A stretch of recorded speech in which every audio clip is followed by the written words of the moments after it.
Wow. Wow. Well, thank you all and welcome to Chicago. Here we go. Here we go. Mr. Chair, thank you for years of dedicated service. Thank you for building this caucus into what it is. And to the leadership up here and to each and every one of you in this room, thank you for the privilege of standing with you. I can't tell you how grateful I am for the leadership in this room. The civil rights and human rights leaders in this room are what this country was founded on, and the work that you've done is transforming lives every day, every single day. So I know. I just saw my good friend and fellow governor, Governor Healy's here coming in just a moment, so I'm glad to be with her. And I had the privilege of serving with two incredible members of Congress. A neighbor to the east in Wisconsin, Mark Pocan, has been a dear friend, and someone who has stood with our veterans as strong as anybody in this nation's history. Mark Takano from California has been fantastic. It's leadership. Well, you might have seen it. There's a little bit of energy in America right now. A little bit of energy.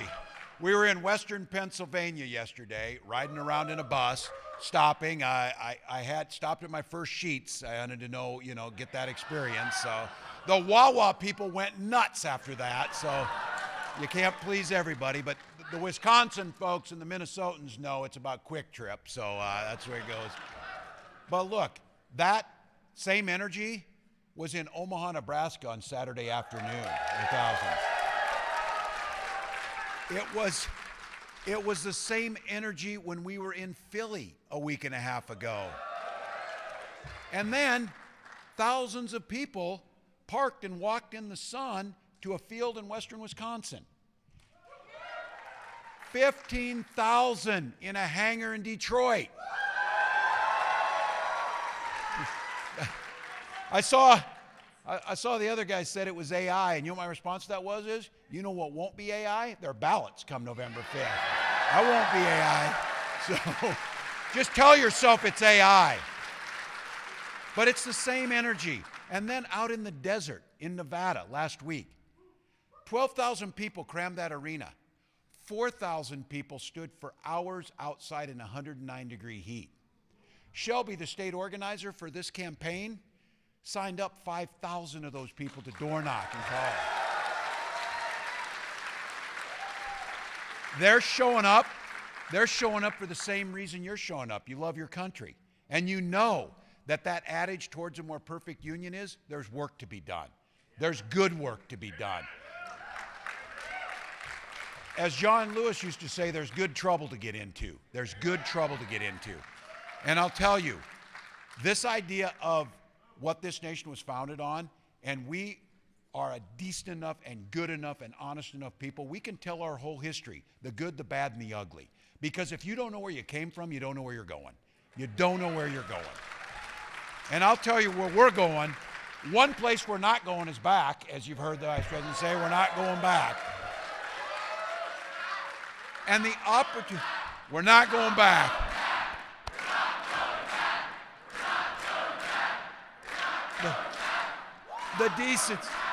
The decency of this, and look, we know who those folks are. We know who they are. They've told us, and we believe them the first time. But what I'm hearing when I'm out there with folks is, this campaign isn't just about voting against those guys. It's voting for a better future. It's voting for a kindness. And I got the opportunity to be around this incredible leader in Kamala Harris and watch how she acts. When we stopped in Pennsylvania yesterday, spontaneously, lots of supporters with handwritten signs. My favorite one, I'm just going to copy this, my favorite one is mind your own damn business. It's out there, so just do that. But she looked, and there was a small group of folks who obviously weren't with us. You can always tell by their hats. They let us know. Always tell by individual thinkers, couldn't tell. But the first thing she turned and said to me was, she says, we're in this to fight for their families as much as those on the other side of the street. That's what this is about. There's a place for everybody. And I keep talking about this. The expansion of rights to everyone that this group has fought for, these guys seem to think it's like pie. Like, oh, we cut the pie, I get a smaller piece. Rights don't work like pie. There's enough for everybody. There's enough for everybody to have rights. And you know what?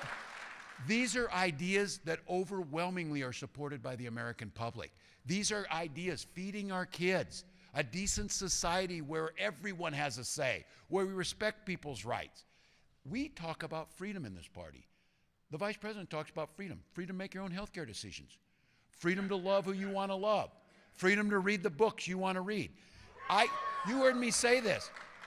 I didn't call those guys weird. I said their ideas are weird, and they got really weird ideas. Because here's the thing. Nobody's asking for this crap.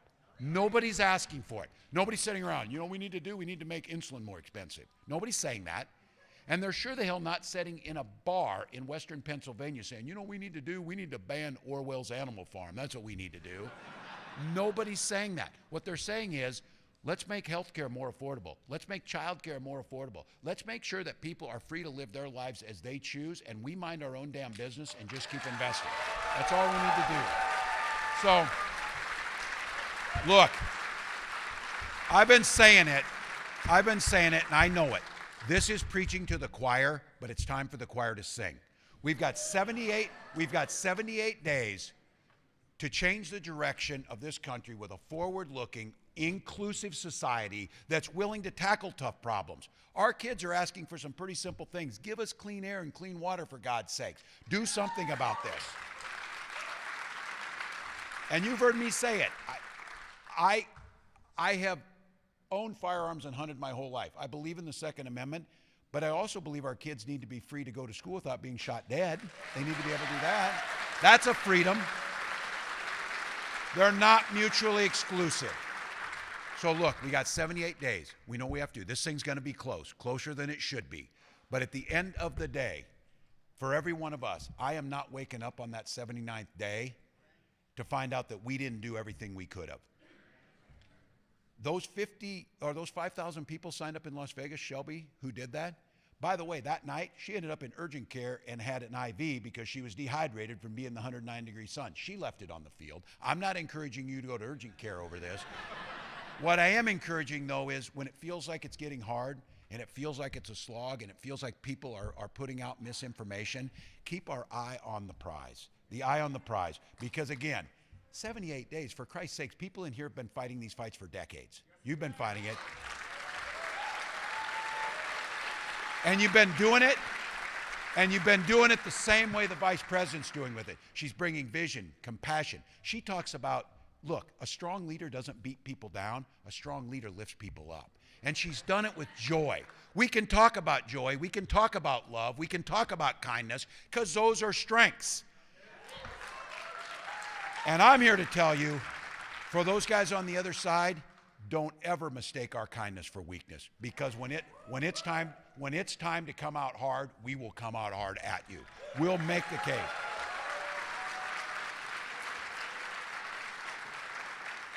So for each of you, 78 days, we can sleep when we're dead, because we're waking up on that 79th day, because you and I both know how great this is going to feel to say, my God, as we look around and say, welcome, Madam President Harris.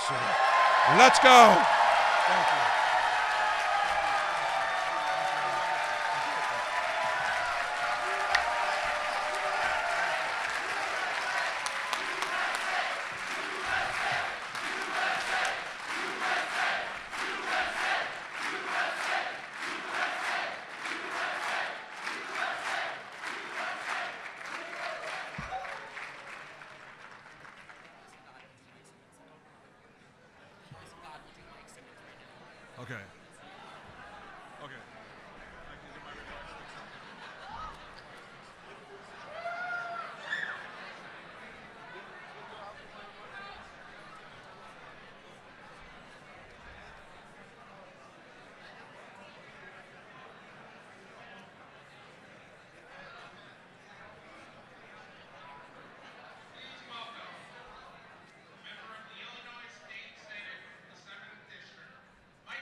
Hello, hello, how are you?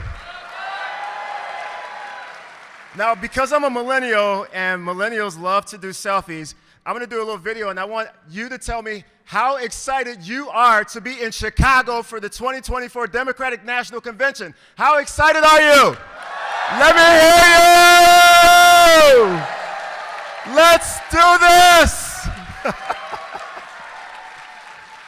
I'm Mike Simmons. I serve as the first openly LGBTQ person elected to the Illinois Senate. My pronouns are he, his. And I am so proud to welcome each and every one of you to Chicago. I am a lifelong Chicagoan, and this city has done so much for me. It's a place where I was born and raised. My mother opened a salon at the age of 31 with 2 small kids, where my father came over as a refugee from Ethiopia. I'm the firstborn on American soil. The first Ethiopian American to serve in the Illinois General Assembly.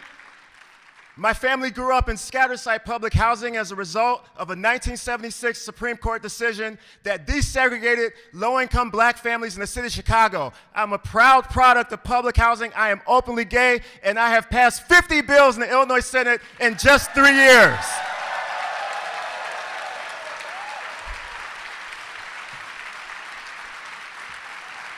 Chicago is also the place where I was able to sit in the library when I was 14 years old and I was able to read books by LGBTQ plus authors to supplement the education I wasn't getting in the classroom. And let me tell you, what makes me excited about this election is that Illinois and Chicago has become a refuge for LGBTQ people from all across the country and their allies who want kids to be able to go to the library and read books the same way I did. That's how we get down in Chicago, and what I love about Kamala Harris and Tim Walz is that's their vision for the entire country. So isn't it exciting that we are on the precipice of electing the first black woman to be president of the United States of America?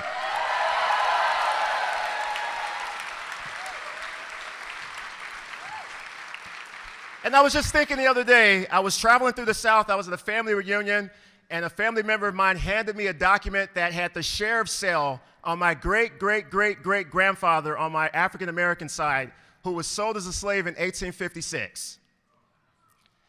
And I thought to myself, we have people running for office right now who want to ban that history. They don't want to talk about that history. That don't want to talk about our country's history. People like Donald Trump and J.D. Vance that want to ban the teaching of AP African-American history like they just did in South Carolina. So there's a lot at stake in this election. Why do I get excited about welcoming you to Chicago? Because Chicago is going to be ground zero for putting Kamala Harris and Tim Walz in the White House so that we can reimagine how we teach young people about their history in this country. So we can put an end to book banning once and for all. So that we can lift up LGBTQ people who've always been at the forefront of social justice movements since the beginning of this country's founding. So welcome to Chicago. Have fun today. Think about that vision. Think about that future. Make sure you get out to the neighborhoods. I live in Uptown with my beautiful partner, Michael Sullivan, who's right over here. Come on up north and shop at our restaurants. Go to the Ethiopian restaurants. Make sure you stop at the small business. Make sure you stop by Wrigley Field. Yes, I am a Cubs fan. I'm a Northsider till I die. And thank you so much for having me here with you today, everybody. Let's win this election. Let's go. Let's make history. Let's make history.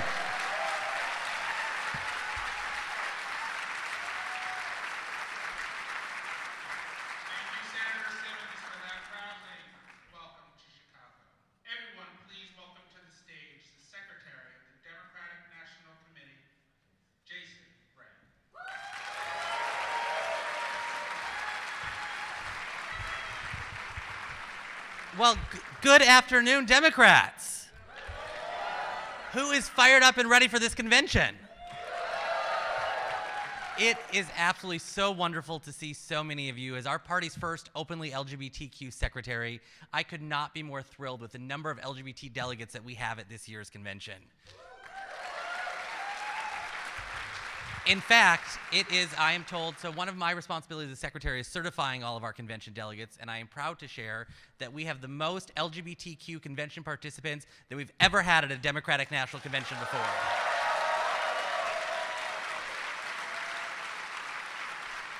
And so much of that is thanks to one individual I want to shout out, and that's Chairman Earl Folks here. Earl has been a mentor, a friend, a champion, and an advocate for this community at all levels of the Democratic Party. So Earl, thank you for all of your service over these last several years. This is going to be a phenomenal week, and I cannot wait for everyone to get over to the United Center tonight to be on the floor, to hear from our amazing candidates and Kamala Harris and Tim Walz. Wasn't Governor Walz just fantastic today? And we're going to hear from so many other speakers, both at the caucus meetings, but also on the floor. But I have the privilege right now of introducing someone that I consider a mentor and a friend, someone from my home state of Wisconsin, who is working each and every day to advance a progressive agenda to make our country, our community stronger, someone who is a member of the LGBTQ community, who is a trailblazer in his own right. So please join me in welcoming the representative from the 2nd Congressional District of Madison, Congressman Mark Pocan.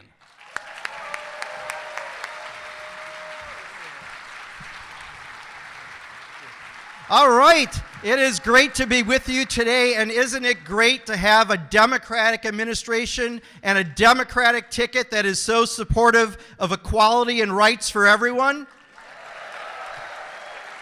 We need to build on the 4 years we've had with Joe Biden and Kamala Harris with another ticket of Kamala Harris and Tim Walz. And I've got to say this, when Tim started talking about Wawa and Quick Trip, anyone here from Iowa? What's the big franchise there? Come and Go. It is. That's the gas station in line. I'm glad he didn't say it and I did. So I represent the 2nd District in Wisconsin. Wisconsin also is the home of this other person. What's her name? Senator Tammy Baldwin.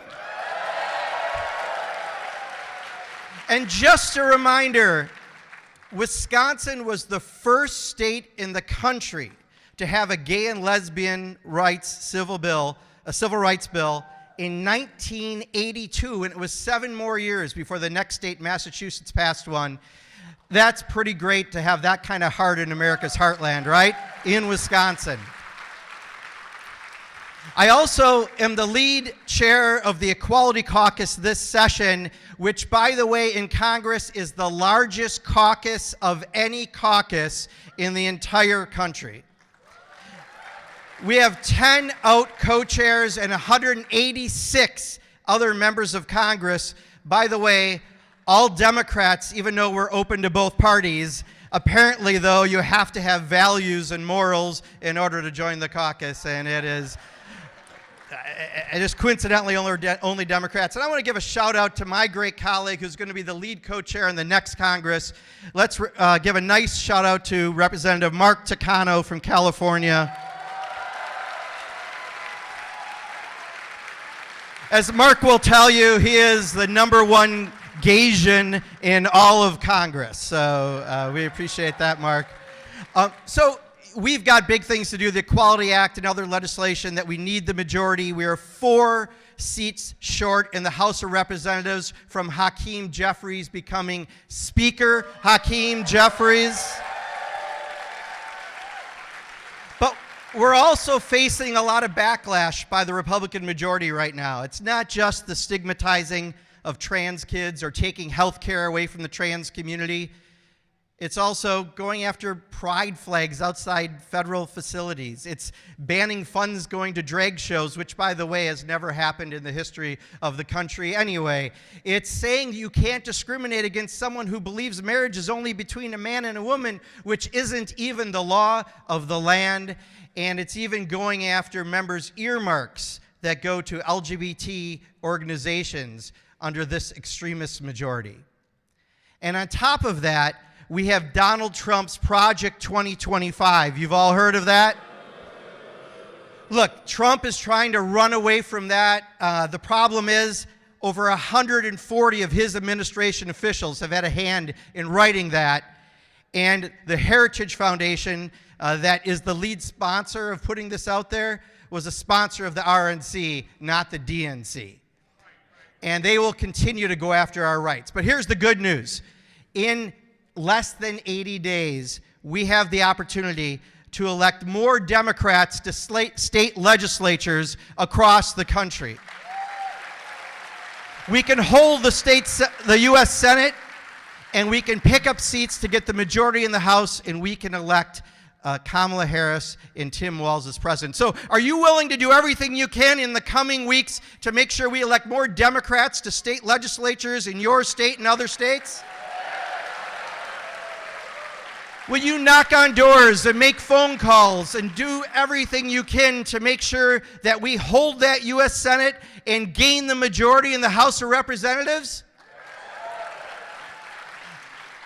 And will you put every effort we can in the remaining weeks to make sure that we continue to build on the support we've had of the Biden-Harris administration and the Harris-Walz administration, and we will get it done in less than 80 days? With everyone in this room's help, we can get this done. We will pass the Equality Act. We will continue to pass positive legislation, and this country really will live up to its promise with liberty and justice for all. Thank you. Appreciate it.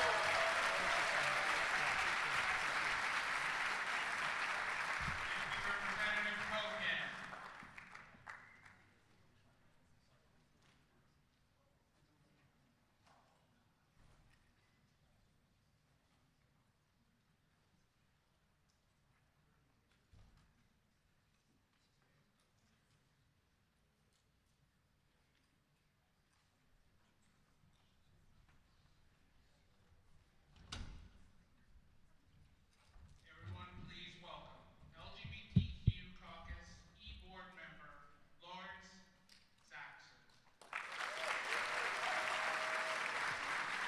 So good afternoon, Democrats. I'm Lawrence Saxon. I'm one of the 20 elected members of the Democratic National Committee from California. As I like to say at caucus meetings, which are usually much smaller than this, I am the DNC member from West Hollywood, which is a shining example of progressivism and a pioneer in our rights. I am here to introduce somebody very, very special, but I do want to say that California is the home to our great Vice President and the next President of the United States, Kamala Harris. California is the home to our first lesbian of color in the U.S. Senate, LaFonza Butler, who was one of our California DNC members not that long ago. California is home to Trump impeachment manager and our future senator, Congressman Adam Schiff. California is the home to our Speaker Emerita, Nancy Pelosi, which makes us all very proud. And she was, in her speakership, a fantastic champion for the policy agenda of President Biden. And California is the home of two progressive champions who are also members of our DNC delegation, Congresswoman Maxine Waters and Congresswoman Barbara Lee of Oakland.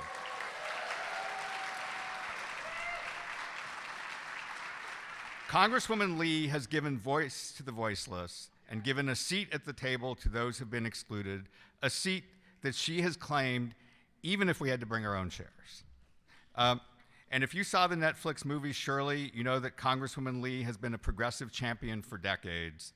And here to inform us about her important work is the co-chair of the Democratic Policy and Steering Committee, the Appropriations Committee member from California, Barbara Lee.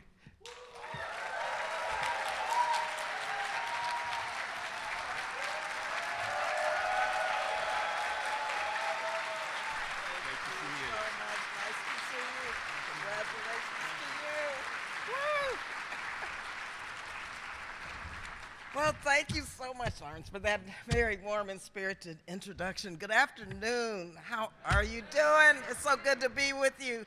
First, to our chair, Earl, are you really retiring? Yes, after 12 years? Congratulations, and thank you for doing such a phenomenal job. Give Earl a round of applause. Goodness. Also, let me just first say this is an important moment for myself personally. I have been to every single convention since 1972, except for one, where Shirley Chisholm who was my mentor, was put in nomination for the presidency. And so fast forward to today, in 2024. These bookends, Shirley Chisholm, Kamala Harris, are amazing. And so thank you all for making this happen. Many of you paved the way for this. And also, let me say how proud I am of the fact that early on, Barney Frank came to me.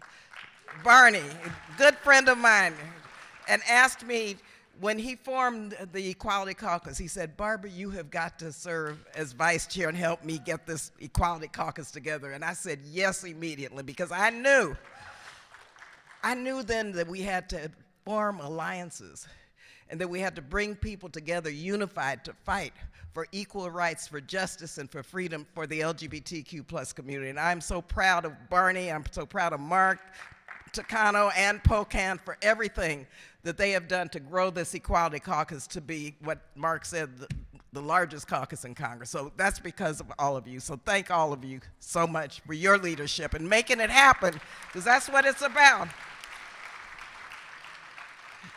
Now, a couple of things. I know Vice President Harris very well, over 3 decades. Now, I do have to say, yes, she is from California, but she was born in my congressional district in Oakland, California. Okay, is Oakland in the house? Went to school in Berkeley and lived in San Francisco, and I know San Francisco is in the house, so I just have to say we have kind of like a lot of pride at this moment, and we take a little bit of bragging rights, and so we are here to make sure that we leave this convention unified and that we take every single moment between now and November 5th to make sure we do the work so that the Harris-Walz ticket wins, and wins big, because we are not going back, and you know what I'm talking about. We're going to move forward. We're going to move forward. And a couple of things just about HIV and AIDS, for example, and PEPFAR. You all know I was the author of PEPFAR, and George Bush signed it into law, and it was the Black Caucus that pushed this Republican administration to do that. We've saved over 25 million lives now, 25 million lives. But the right wing in Congress is trying to undermine our bipartisan efforts. But Vice President Kamala Harris and Tim Walz, they're going to make sure that we achieve the AIDS-free generation that we have all fought for in 2030. 2030, okay? 2030. We're going to get there. We're going to get there with the Harris-Walz administration. We're not going back. We're going to see an AIDS-free generation in 2030. 2030. And I'm going to be forging ahead with you to make sure that happens. Thank you. We're going to do it. That's one reason why we have to make sure we do the work to elect them in November. But let me just tell you a few other things that their history very recently. Of course, you know Vice President Harris was one of the first to officiate at a gay marriage in San Francisco, right? And same-sex marriage. You know, she was one of the first. She fought alongside President Biden, and I've just got to talk a little bit about her history, to reverse Trump's trans military ban. She did that. And thank President Biden. He signed an executive order strengthening non-discrimination policies in the federal workforce. The Biden-Harris administration did that. They were the first administration proclaiming Transgender Day of Visibility. Important. And it's important that we recognize the trans community. I was so proud to have drag shows during my campaign all over California. And you know, we have to raise the level of awareness of why we cannot allow discrimination against the trans community. Hate is nowhere. Hate needs to be stomped out of this country and the world. And Harris and Walz will do that as our new president and vice president. You know what hate is. I know what hate is. And we need an administration that's going to say no more hate, right? No more hate. No more hate. And yes, President Biden, along with our vice president, appointed an openly LGBTQ plus person to be confirmed as a cabinet member by the Senate appointed, which is really the largest number of LGBTQ plus people in history in positions in the federal government. That's remarkable. That's remarkable, and we've got to keep this going, right? We're going to move forward. We're not going to go backwards, and we know what Donald Trump wants to do, and Project 2025 is alive and well. I was listening to Mark. We serve on the Appropriations Committee together. Every single day, they come up with amendments.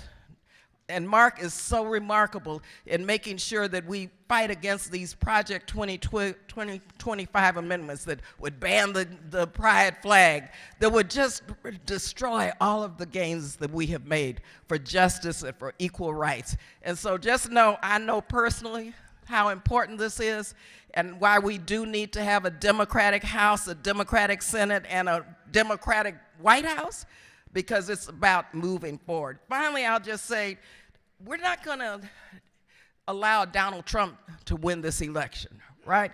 We're not going to let him win. But we know the election could be close, but we have to win big. We have to win big, okay? Because we're going to keep moving forward until everyone has the freedom. And this is really about freedom. You know, the LGBTQ plus knows what freedom really means, right? The freedom to love who you want to, the freedom to be who you intend and who you are. That's what this is about. And the freedom to live in dignity without hate, and the freedom to be part of this country, as Mark said, that recognizes that there is liberty and justice for all. And we say liberty and justice for all. That's what we mean. And so I just want to take this moment to thank you so much for pushing the envelope for equal rights and human rights and justice, because that's what this is about. And the alliances and the allies and the coalitions that you have built around the country is really remarkable in terms of a movement, because this is a movement. And so we have to have a President Harris and a Vice President Walz in this White House and in the next administration to make sure that we move forward and not go backwards. Thank you all again, and thank you so much. Okay, and thank you.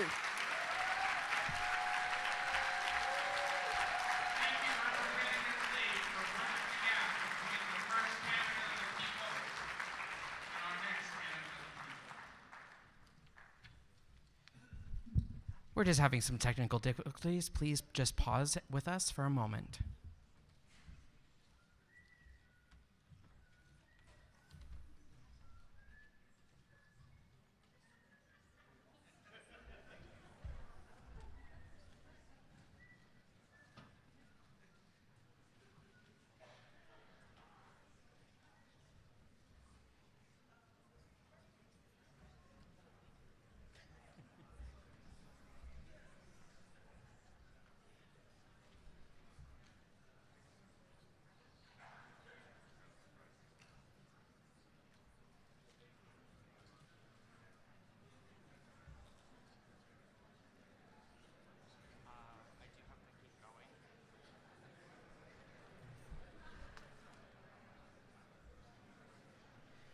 Would the voice of God please announce our next speaker?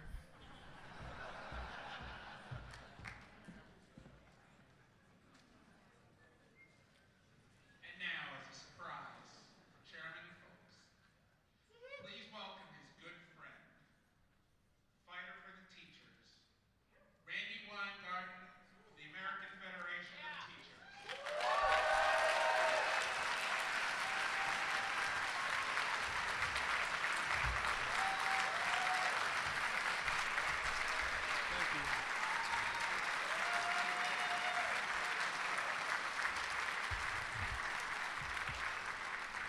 So, you know, We are now, at the AFT, 1.8 million members strong, representing educators, healthcare, higher education, K-12, every bit of education you can think of, and public employees across the country. And my members are saying that same little thing I just heard Barbara Lee say, which I'm sure you have been saying over and over today, which is, we are not going back. So, I know it's been a long day already, but let's hear it. We are not going back. Oh my God, I cannot hear you. It's just like, you know, the beginning of a day when a teacher says good morning. We're not going to say good morning, we're going to say, perfect, I could actually get off the stage now. So I want to say just one other thing, other than saying thank you to Earl, which is that as I walked into this room, as the first openly gay, lesbian leader of a union, both my local union, the UFT, and now my national union, the AFT. And I just thinking about what it meant in 1998 to be the leader, openly gay, of educators in New York City. Not so long after the battle over Heather Had Two Mommies. The first openly gay leader of a national union. I say this when I say we are not going back, because there's a lot of us in this room who actually remembers what it was like to be hidden. What it was like not only to still be able to be fired on a Monday, but not be able to get married on a Sunday or a Saturday. And so this notion of we are not going back is something more than an expression for us. It is within most of our lifetimes that we understand what that means. And I want all of us, for our queer youth, and for our trans youth, and for those who are being made into the focus of fear by the right wing. I want those of us, like Earl and I, who are, you know, in our, to basically understand and stand up for those who are today being made into these subjects of fear. Can you imagine in a classroom right now when a teacher in Florida is not allowed to put a picture of his or her husband or wife because they are of the same sex? Could you imagine when you cannot, as a teacher, say, when someone is coming up to you and saying, I don't know who I am. I don't know what I am. Can you help me? And you may be fired for answering that question. That's what's happening in lots of places in America. So when we say we are not going back, we are in the middle of this kind of culture war where people are trying to not only dehumanize who we are, but what we represent.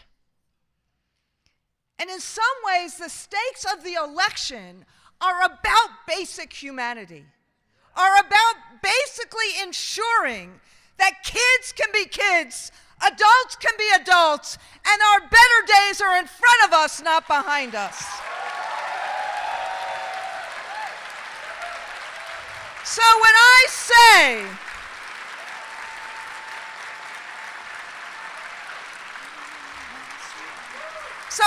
say, we are not going back, every single time they try to ban books, we go in as the AFT to give books out. 10 million in the last 10 years, 1 million last year.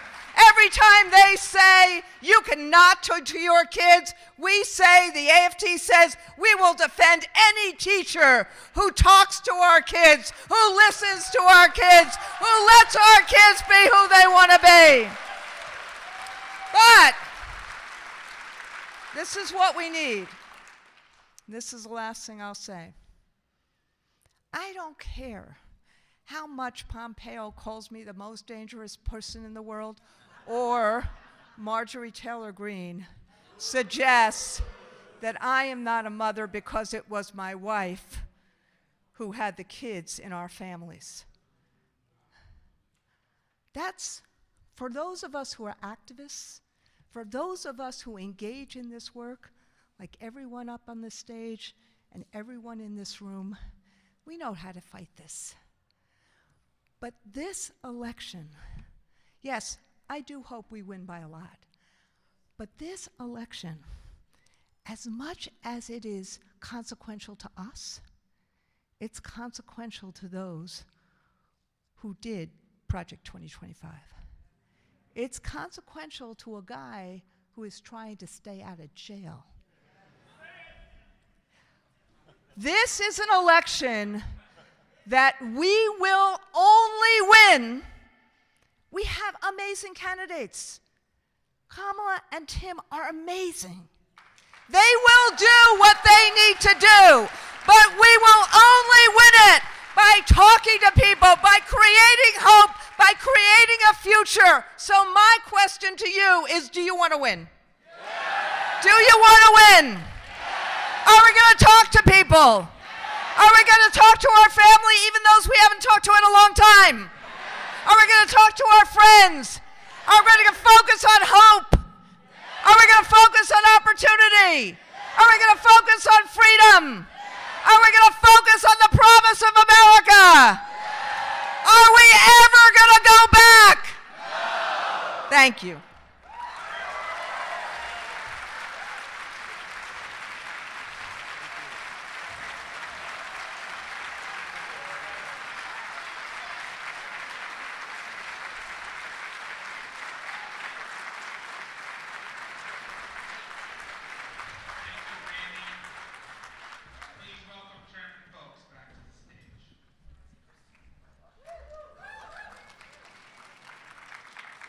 Now you know why she's my friend. I have the opportunity of introducing to you someone who has been a very important person in my political existence. She represents the 25th District of Florida in the House of Representatives. And she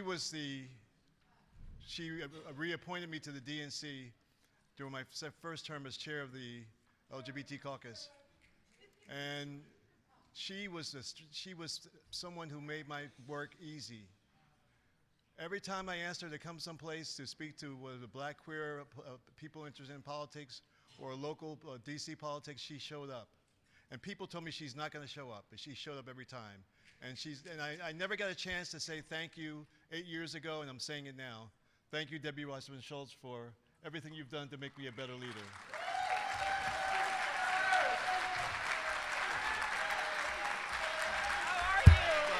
8 years. Thank you so much. Thank you so much, LGBTQ Caucus. I am so proud to be here, and Chairman Folks, thank you so much for that very kind introduction. Yeah, it got a little abrupt at the 2016 convention, so I'm glad we get to do a do-over now, and thank you so much for your appreciation. Look at this incredible room. Oh my gosh. And I noticed that there's a few Florida folks in the house. Good to see my Florida folks. I am so fortunate to be able to be here and have the first caucus, which was intentional, that I speak to be the LGBTQ plus caucus, because this is a community that I have such affinity with, that I have been committed to for so many years, and I am so proud to represent one of the most significant, vibrant, unbelievable LGBTQ plus communities in the United States of America in South Florida. I know there's a little competition for that, but I'm biased. So, kings and queens, we are here today because we have to get to work, okay? The time for sidelines is over. On November 5th, we want to pop that champagne and raise a toast to the first Black South Asian woman president of the United States. That is for damn sure. I would also be remiss, of course, if I didn't talk about and thank our fearless and selfless President, Joe Biden. Thanks to President Biden and Vice President Harris, our nation is a much better place than when they took over in January of 2021. The biggest difference, and I think we all agree, is that Joe Biden and Kamala Harris work to address the needs of all Americans, especially those who still too often face subtle, fierce, or even violent and direct discrimination. I know I'm preaching to the choir, but let's not forget the incredible work of the last 4 years, because sometimes, we have a tendency to take this for granted. The Department of Education expanded federal gender discrimination protections to include LGBTQ plus students so we can ensure safer classrooms. They fought for and signed the Respect for Marriage Act into federal law, because we're not going back. They reversed Trump's trans military ban. They bolstered non-discrimination policies for federal workers and, importantly, raised transgender visibility.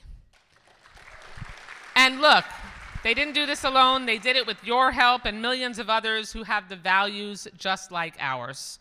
I come here to stress to you how critical it is that we build on this, because we cannot go back. We know the mettle of the Harris-Walz ticket. Kamala's record in the White House has been sterling, but from her earliest Senate days, she consistently supported the Equality Act. And one of the more craven attacks on Governor Walz, my friend Tim, the outrageous Tampon Tim slur, that shows, I know we chuckle, but that just shows that when it comes to defending trans students, he is playing for keeps.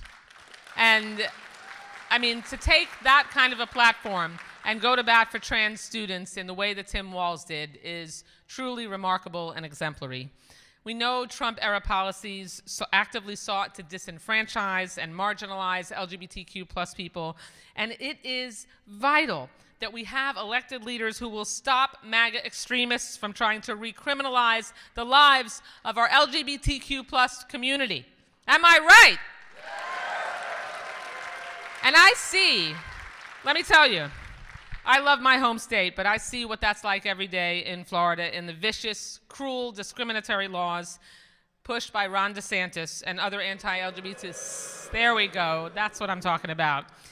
As well as other anti-LGBTQ plus politicians across our state. Governor DeSantis has become a top exporter of hate, with his dangerous agenda being replicated nationwide and threading its way through the Trump Project 2025 agenda. I could go on and on. I could go on and on about the stakes of this election and just how low MAGA Republicans are willing to go to try and win this election. When someone calls Vice President Harris a DEI candidate, remind them that in our minds, DEI stands for definitely earned it.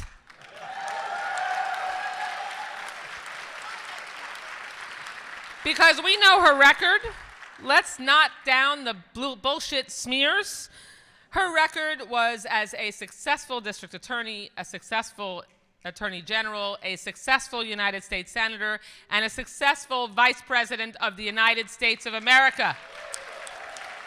She focused She focused on combating crime and rehabilitating people, supporting victims and pursuing justice, and she took on corporate greed and defended working class Americans. When they try to slur my good friend Tim Walz, remember that it is only because of the success that he has had as governor, including crazy things like protecting LGBTQ plus kids in schools and families, feeding our kids, expanding mental health access for kids in Minnesota, and cutting child poverty by 1/3. That kind of success drives Republican nuts. Well, let's have more of that. Let's drive Republicans nuts through success a lot more. That's what's going to happen after we elect both of them on November 5th. Here is the deal, folks. I'm sounding like Joe Biden. This is our brat summer, not the Republicans' rat summer. This is our election for change, not the MAGA election of outrage. Kamala fights for unions and workers. Trump fights against unions and workers. Kamala prosecuted con men and sexual assaulters. Trump is one. Kamala will keep our country safe. Trump will sell us out to dictators like his friend Putin.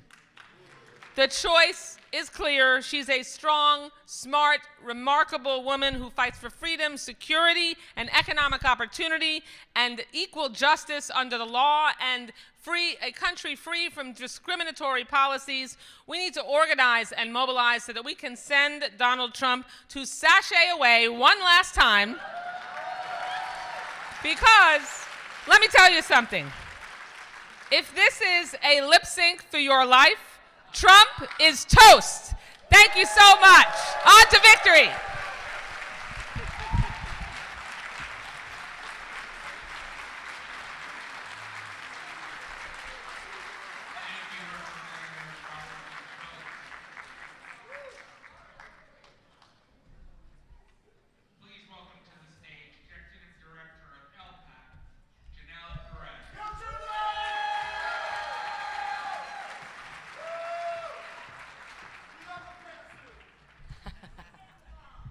It's Brat. Hello, everybody. I'm super excited to be here. I am the new executive director of LPAC, and what an incredible year it has been for queer women. LPAC, for the first time ever, is on track to endorse over 200 queer women and non-binary folks this election cycle. Not only does our vote matter, but our candidates are definitely standing up and doing what it takes to go above and beyond for not only Kamala Harris, but all the other candidates down ballot. I am really excited about the new LPAC and what we are trying to do. As a matter of fact, I'm the oldest person on our team, and I'm 37, and I think that's pretty young. So we are meeting voters. We are talking to queer women right where they are. We're on TikTok. We're on social media. I hope that every single one of you starts to follow us at teamlpac.com. But one of the reasons why I'm here is why I am so excited to talk about this next candidate who is very much in line, next person, who is very much in line with LPAC's core values. Our presenter, or our next speaker, is a U.S. women's soccer Olympian and a 2-time world champion. Without further ado, Miss Ali Krieger is coming. So thank you, everybody, and please follow Team LPAC.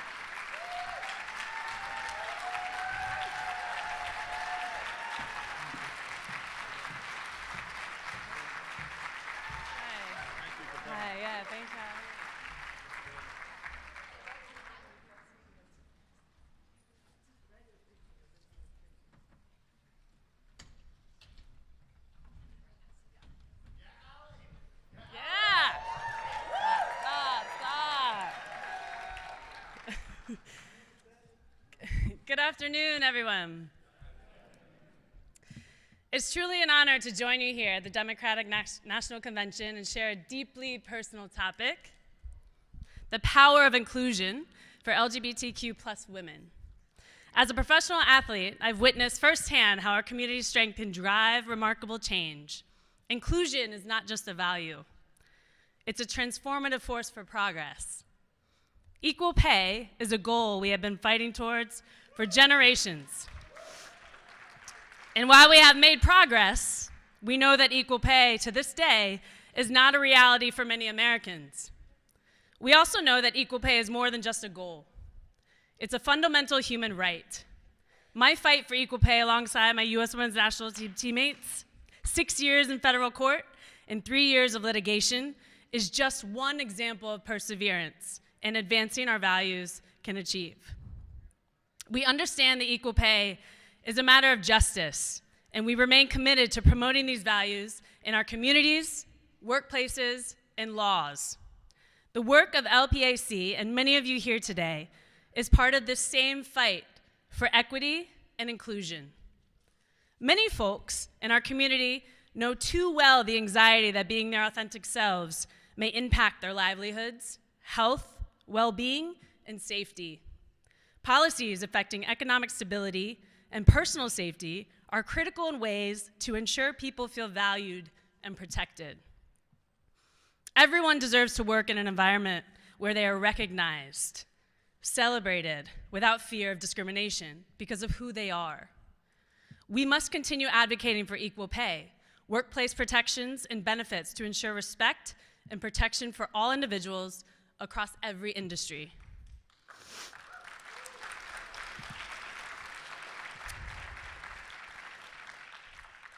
As a soccer player and analyst, I've had the privilege of working with extraordinary women who, like me, proudly identify as LGBTQ+. Our presence, both on and off the field, goes beyond mere representation. It demonstrates the impact of breaking down barriers and amplifying voices. We stand as living reminders that because of our unique identities and intersectionalities, we all deserve the right to dream big, to achieve greatness, and feel supported in creating spaces where we can fully be ourselves. We have this representation here today, the LGBTQIA+ women striving for meaningful change. Our votes to put them into office are crucial. When women lead, we bring diverse perspectives and unique insights that drive policy creation and change that benefits everyone. Our leadership ensures that our communities are represented, respected, and advocated for in the decisions that shape our daily lives. I am here to express my wholehearted support for Harris Walls 2024, even if Walls coached the lesser of the footballs. This ticket is a powerful commitment to inclusion and equality. Values I have championed throughout my entire career.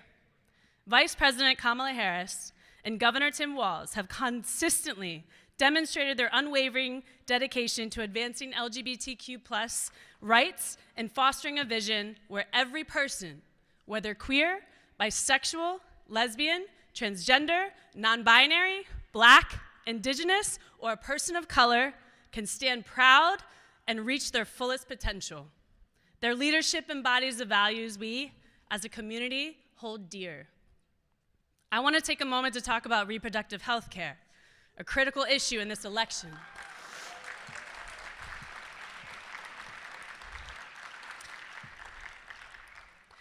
It's a critical issue in this election that affects everyone with a uterus and is undeniably a queer issue.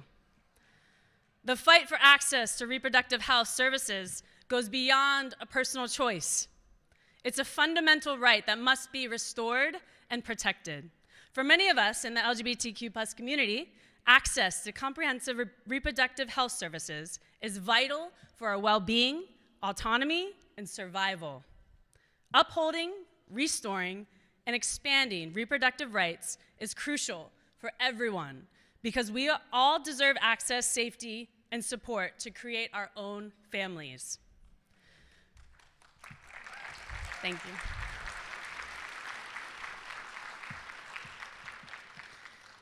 My support for Harris Walls is rooted in their dedication to dismantling barriers and building a society where inclusion, equality, and safety are not just a hope, but a reality.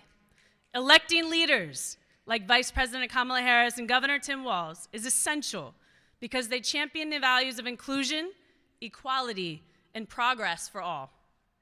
Their commitment to justice and representation sets a powerful example of authentic leadership. It's not just about who we elect. It's about each of us stepping up as leaders in our own right. We can all build a more equitable and inclusive society by embracing these values and advocating for positive change. We are the leaders who make a difference in our families, communities, and workplaces. Kamala and Tim have already demonstrated their commitment to prioritizing our safety, well-being, and voices through their respective legislative power. Their policies reflect an understanding that our identities are not only a part of who we are, but are integral to a country's growth, future, and safety. I hope that we are reminded that our collective voice and individual votes are powerful voices in the fight to make our society a place where everyone is respected, protected, and celebrated. When we fight, we win. In the same way I fought for equal pay in women's soccer, we fought and we won.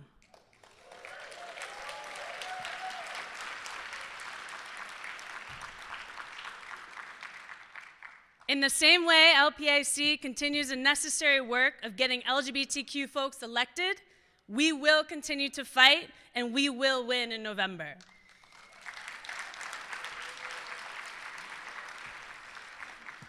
Let's work together to realize our vision of a more inclusive and equitable world. Thank you for your commitment, your courage, and your unwavering support. Let's keep pushing forward together. Thank you for the absolute honor of speaking to you today. We're here, we're queer, let's win this thing.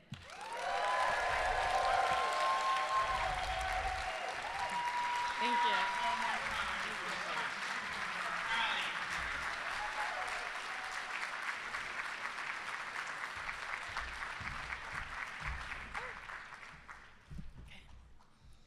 Now, please welcome to the stage LGBTQ Caucus e-board member, Dr. Claire Lucas.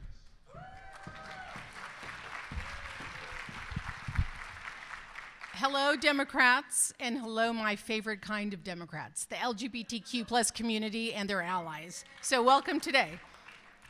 My name is Claire Lucas. I'm the co-founder of the DNC LGBTQ Council, and I'm also co-chair of the Harris Victory Fund. So it's great to be here today.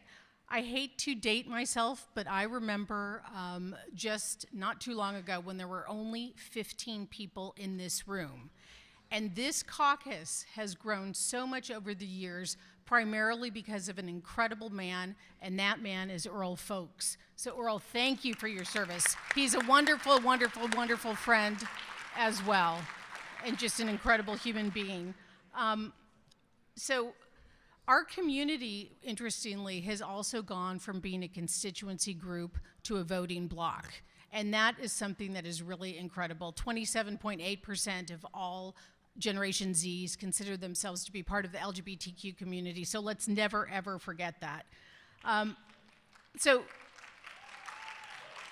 in this room, not only are we a bunch of activists and electeds, but we're also a bunch of fundraisers. And I want to say something about the LGBTQ Finance Council at the DNC. It is the most effective financing council that the DNC has ever had over the last 20 years. And this year we will raise over $20 million. So I think that's important too.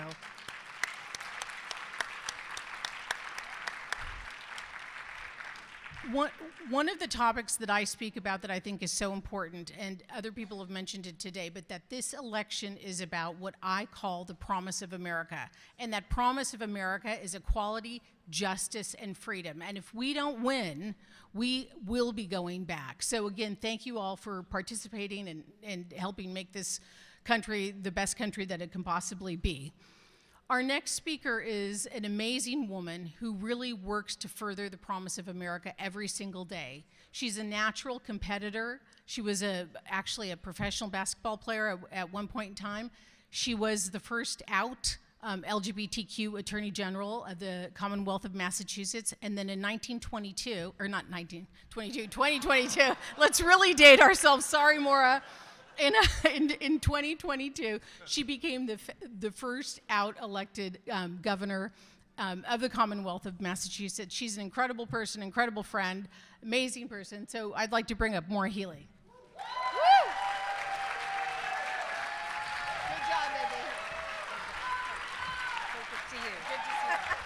Good afternoon. Yeah, 1922. Did you see me run? I can still run. Boy, how about this morning? Claire, thank you so much for everything that you do. Thank you to this caucus. I'm just going to say a couple of things, okay? Tim Walz is the real deal. That was such a treat to see him this morning. And I want you to know something about Tim, because I served with him as governor. You know, when he was coaching football, okay, back in Minnesota, one of his students in a classroom came up to him and said they wanted to start a gay-straight alliance. And they needed somebody to be the supervisor, the mentor. And he said, sign me up. Because he knew what it meant to have a football coach be the faculty supervisor of a GSA. That's Tim Walz. We love Kamala Harris, okay? I was Attorney General with her. You know what she's done in terms of granting marriage licenses, refusing to defend discriminatory anti-marriage laws, so much to help our community fight discrimination. This is a dream ticket for all of us. And you know, we've got people who are coming out. How about Allie Krieger, right? Wow. Claire's right. I played pro basketball. I was always cut from Olympic teams. She's a World Cup winner. And as importantly, more importantly for us, she is a champion and a voice for equality. And that's so, so powerful. And to see women leading is so important. And the mantle of women's leadership, especially in sports, is fantastic to see. And we are going to see, working together, the first Madam President of the United States. Now, you know, as Claire said, I was the first gay AG. I'm the first lesbian governor, along with my great friend, Tina Kotek, this year. And I'll tell you why that matters. A few weeks ago, we were hosting the first Pride event at the State House, where we invited families and children. And there was a non-binary child who came up to me, and they talked to me about the bullying that they were facing in school. And they said, I know I'm different, and that's okay. And, you know, I just thought of that child, and I think of that child right now in this moment, because that's why we do this work. No child should have to go to school scared. It should not take courage to go to school, right? That's what we believe in. That's what this ticket believes in. I come from the state that was proudly the first to recognize that love is love. And last week I signed a Parentage Act to make sure that all of our families are treated equally under the law. We always have work to do. We'll continue to do the work because you want to live in a country where every child has every opportunity. You want to live in a country where everyone has access to the health care that they need. We want to live in a country where they don't ban books, where they don't ban surgeries, where they don't ban sports, where they don't ban entertainment, right? We want to live in a country that is truly for the people, of the people, and by the people. Representation matters. Seeing is believing. It's why this caucus has grown. And we are not going back. So bring the energy this week, and more importantly, bring it forward for the next 78 days to every corner, in every county, in every state. Every family is our family. Every family has an LGBTQ person in it. Just remember that, okay? Be there, stand with us, fight for us, and show the world what America is truly about and what is possible. Let's go out and win this thing. Thank you, everybody.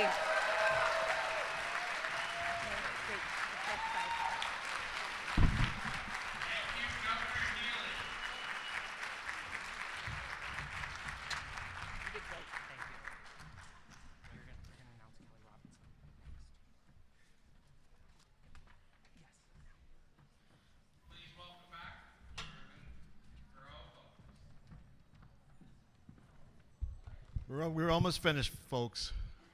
We're working through this. I have the distinct honor and pleasure of in my years working in this politics and working in nonprofit arena, to meet some incredible people. And one of the incredible people that I've met is Kelly Robinson, who's the president of HRC. And she's only been president of HRC for about a year, I think. But she's made her mark on the organization. I watched it being in Washington, D.C., and in the nation. She's inspirational, and she is definitely a leader that we want to follow. And she is making HRC truly representative of the entire community of queer people in America. Kelly Robinson, president of HRC. She's going to run out. Oh, thank you so much. You're welcome. Good to see you again. Oh, thank you. Thank you, Chairman Folks. What's up, LGBT people? Y'all, I am so proud to be here. I'm Kelly. I use she, her pronouns. I'm proud to serve as president of the Human Rights Campaign. And I just want to say this. Hello!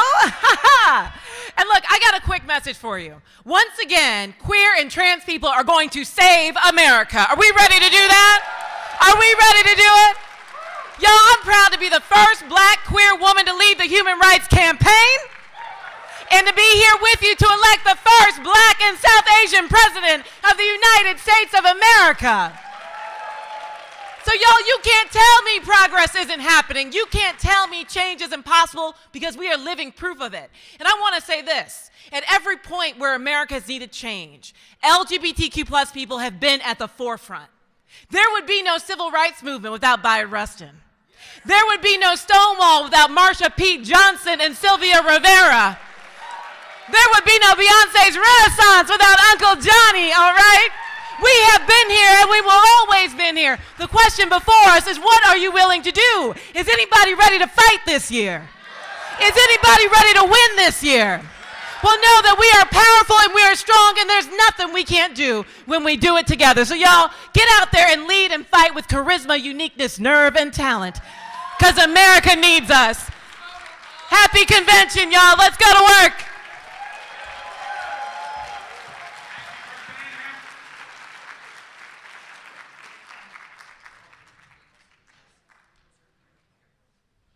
And now, Caucus, we have a special treat for you. Moderated by LGBTQ Caucus e-board member Matt Hughes. Please welcome, from the Emmy Award-winning show, RuPaul's Drag Race. Go Matt! Ben de la Creme and Peppermint!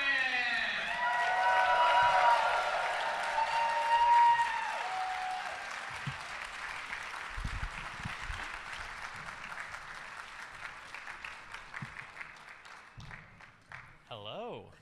Hello, everyone. Good afternoon, and thank y'all for being here for our panel today. First and foremost, I know there are folks who may not know who you are, believe it or not. So for, the guys, the gals, the non-binary pals, can you introduce who you are? Well, my name is Ben de la Creme, and I'm a drag performer, a producer, writer, director, and activist, along with this gorgeous lady over here. Thank you, Ben de la Creme. My name is Peppermint, and I was also on RuPaul's Drag Race, and I'm pretty much the same kind of thing. Performer, actor, happen to be the first out trans woman to originate a principal role in a Broadway musical. I'm very proud of that. And I don't know if my eyes are, wait, is that Honey? Okay, yes, Honey Mahogany is here as well, another Drag Race sister and a trailblazer in the Bay Area. And we're so happy to be here with you today. Great, and we're happy that you are here, and clearly you have a lot of fans in the room. So let's talk about something a little bit more serious. With all the attacks that we've seen on drag artists recently, why do you find it be important for y'all to be involved in politics right now? Well, I mean, I think that drag has historically been rooted in politics. I think it's always been inseparable from activism, and we know that drag and Stonewall are pretty intrinsically linked. And that's continued to be true. Like, I'm very grateful to be part of a lineage of people who have been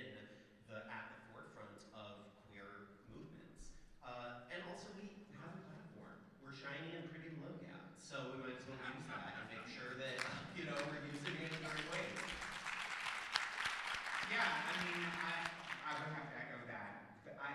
Learning from my drag and trans ancestors, I learned and knew that being involved in our community was a sort of a responsibility and a privilege that I had.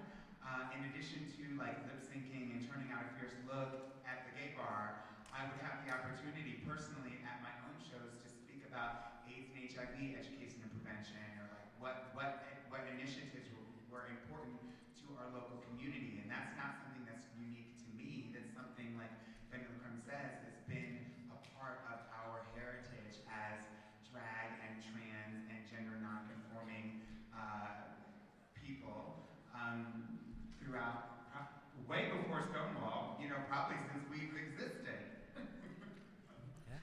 For sure.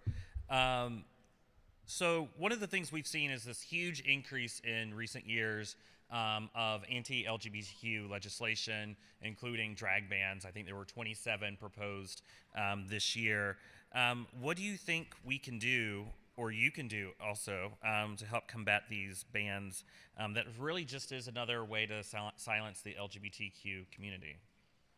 Well, one of the big things is that we're both founding members of Drag Pack, which is the first.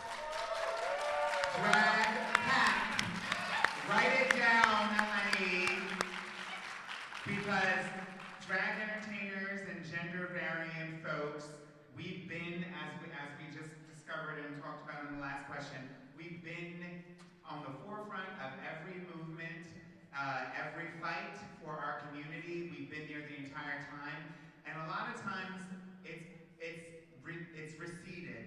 And now we are taking a stand, and we are going to be out front. We are at the DNC. We are going to be at we are going to be everywhere. And it's really important for us to support not only our presidential candidates, but every single local and state candidate and person that will further equality for the LGBTQ plus community.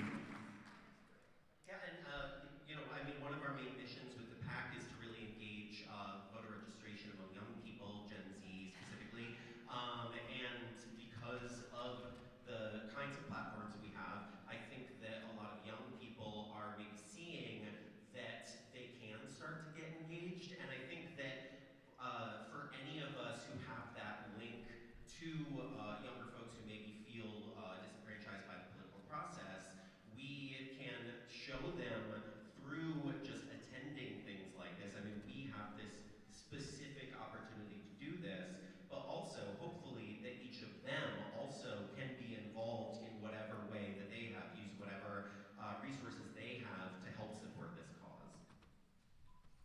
Well, you've already mentioned, you know, support for top of the ticket, right? And we have to vote all the way to the bottom. But why do y'all support Kamala Harris and Tim Walz, and you know, using your star power, your advocacy to help support them? You know, what's drawn you to supporting the strong ticket? Well, through the PAC's main objective is to engage young voters, as we said, and so the PAC itself is not actually making any endorsements about any specific candidates at all. But personally, I feel so incredible. I mean, seeing Tim Walz up here, I had tears in my eyes. Seeing somebody who is, first of all, a straight white man up here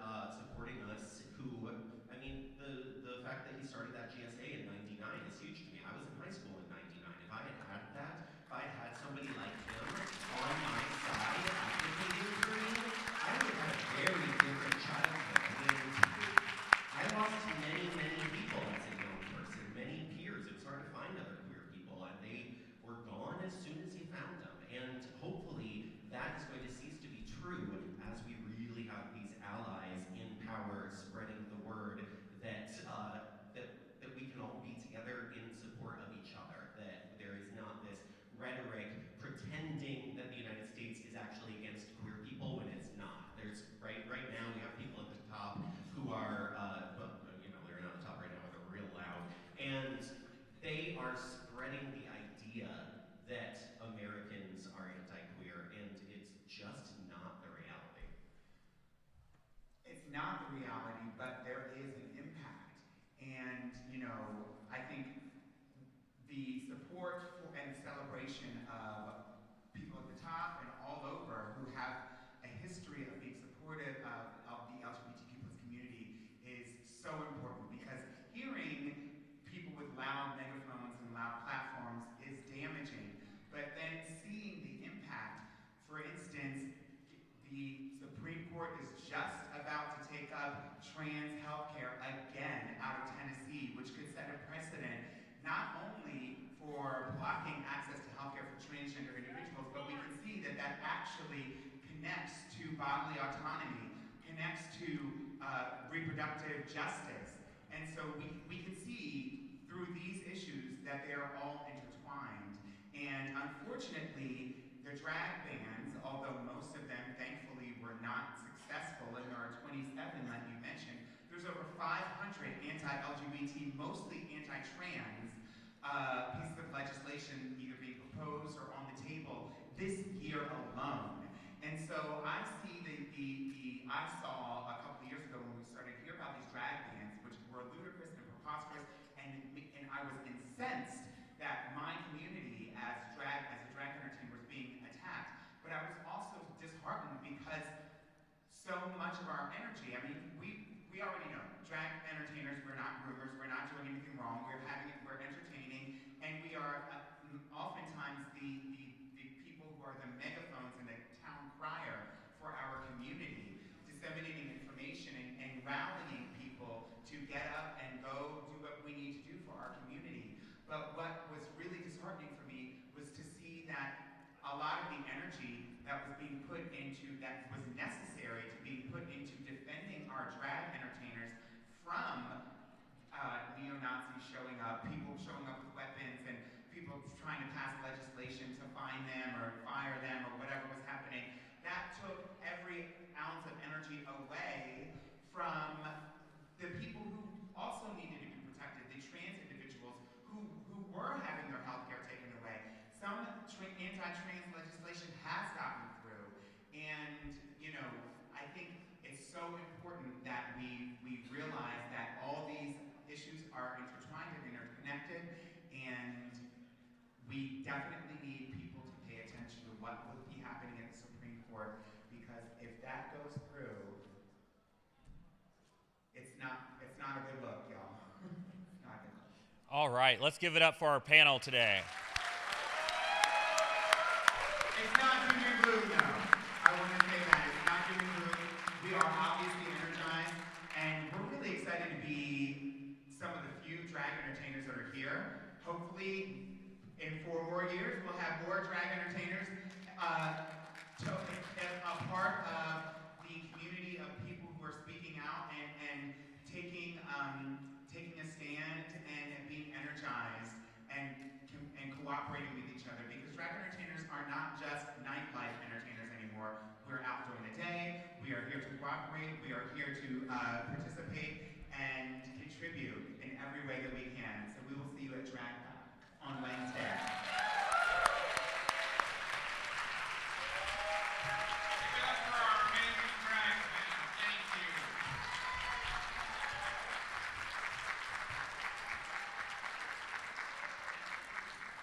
Everyone, please welcome Josie Caballero of Advocates for Trans Equality. All right, everybody, you want to stick around for just a few more minutes so we can talk about one of the most important things here about our trans voter bloc. We talked a lot about trans people. Well, let's talk about how trans people win this election for the vice president and Governor Tim Walz. I'm Josie Caballero, and I'm the Director of Elections and Voting for Advocates for Trans Equality. And hey everybody, I'm Rodrigo Hang-Leitonen, Executive Director of Advocates for Trans Equality. Thank you. I know everybody loves a PowerPoint. That's super motivating. No, I'm kidding. We're going to keep this so short here. So first of all, This is our findings from the U.S. Transgender Survey. If I could get the next slide, please. This is the largest and most comprehensive, widest reach survey of transgender people by transgender people ever, which is really extraordinary. Yes, thank you.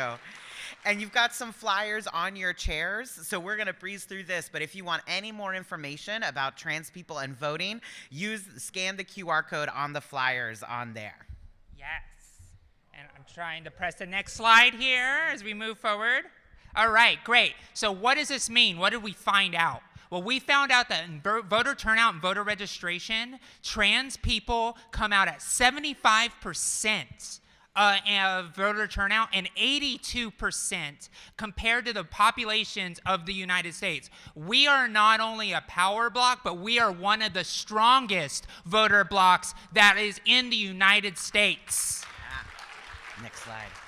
Yes, so trans people are more likely, we found in our survey, trans respondents more likely to be registered to vote than the general population and more likely to turn out to vote than the general population.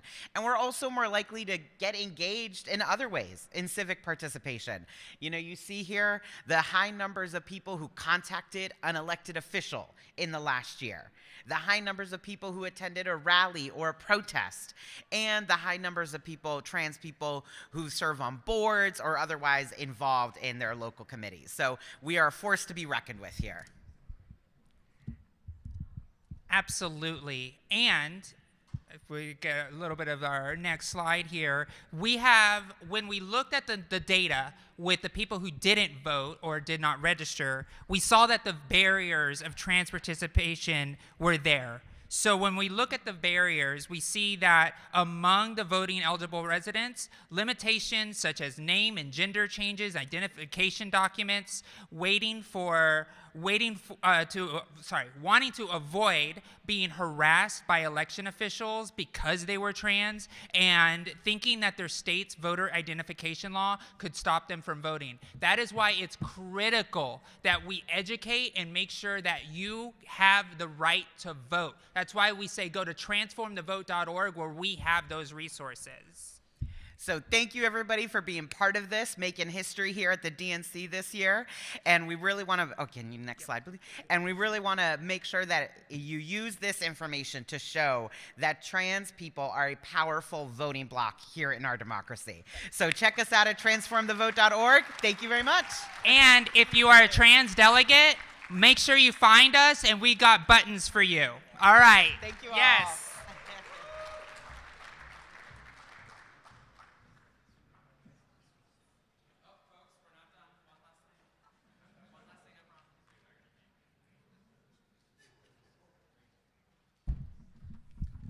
Thank you so much, everybody. We are getting the slides up, but our final presenter today will be my good friend, James Conlon, the LGBTQ Finance Director for the Harris Victory Fund.